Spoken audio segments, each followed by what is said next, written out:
How you doing? I want to kill you. Oh, yeah, take a number, honey. We love our fans, don't we? Speaking of fans, celebrities are spontaneously combusting at the thought of not being able to dismember babies. Was the Met Gala theme tone deaf considering the economy right now? Big CEOs are now rethinking giving in to their employees that are woke after the whole thing backfired for Disney, and it looks like Brian Laundrie's parents knew more about what happened to Gabby Petito's whereabouts than they wanted the public to believe. Shocker. I'm Alex Clark, and this is Politics.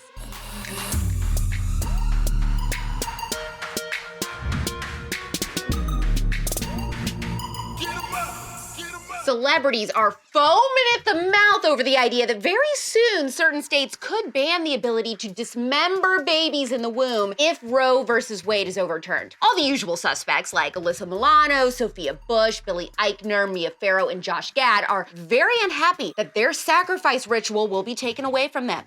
It was straight out of hell. Number one, this was all leaked on purpose by a leftist with an agenda that has never before been done in regards to a Supreme Court decision, and there is no doubt that they are hoping public backlash and pressure works to change a few justices' minds before the final ruling. Okay. Rethink that move, son.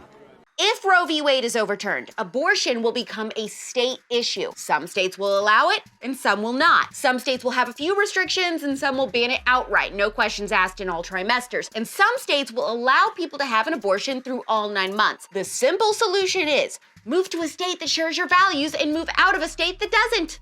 Go! Get out of here!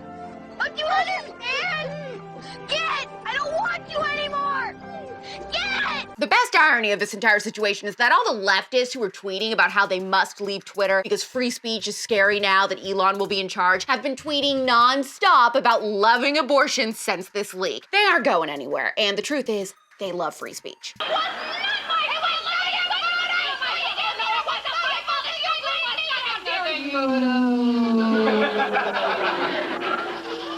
Seeing the Met Gala pictures roll in on Monday truly revitalized me in so many ways. As someone who can't stand period pieces or shows like Downton Abbey or Bridgerton, I even surprised myself by loving the theme as much as I did. We can't have him assassinated, I suppose.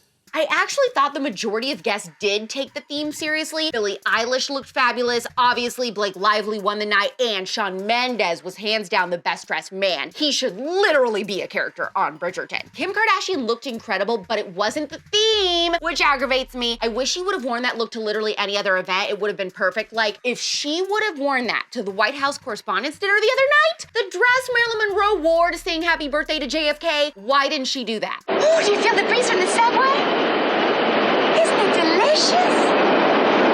Anyways, what made me laugh is a lot of people were slamming the theme of the night, Gilded Glamour, saying it was tone deaf due to America's economic struggles at the moment. They said it was a let them eat cake type of thing. Is that cake? Maybe I'm the only one who disagrees with this, but it's a costume party essentially. I think it's fun to see their outfits, and in that moment, I don't care at all that it costs a fortune to fill up my gas. It's a nice distraction to see Courtney and Travis tonguing each other down, okay?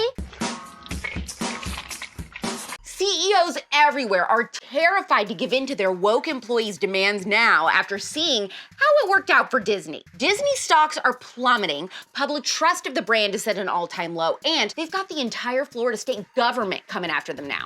Have fun in Florida. I think it's good that CEOs are rethinking giving in to any mobs because they should be the ones making the decisions, not their low-level employees. However, and oh my gosh, this is going to make some conservatives absolutely seethe. I recently heard conservative Jenna Ellis, who worked for the Trump administration, share why she thinks Governor DeSantis' crackdown on Disney is not a good look for conservatives. And TBH, I think it's worth listening to. The bottom line of this argument is that we can, the state of Florida can contemplate whether or not Disney's special district is a good thing, but not for the purpose of retaliation for exercising free speech. That's the problem that I have with it. And so if anyone, whether a person or a corporation under the law, that's the same thing, corporations are people, are exercising a constitutionally protected right, like disagreeing with what's going on in the legislature. They need to have the freedom to do that without government retaliation. And the state of Florida and Ron DeSantis, who has even fundraised off this issue now, is saying we're going after them because they're so woke, and we want to make an example out of them. And government cannot retaliate like that. That is the ultimate hot take, I know, and I don't love Governor DeSantis any less, but do you agree with Jenna that maybe things went a little too far and this was a mistake? Please don't freak out. You know how when Gabby Petito went missing, I said that I didn't trust Brian Laundrie's parents at all, and they definitely seemed to know more than they were letting on? They're hiding something. According to People magazine, an amended lawsuit filed by Gabby Petito's parents alleges the Laundries were not only aware of their daughter's murder while she was deemed a missing person, but they knew the location of her body.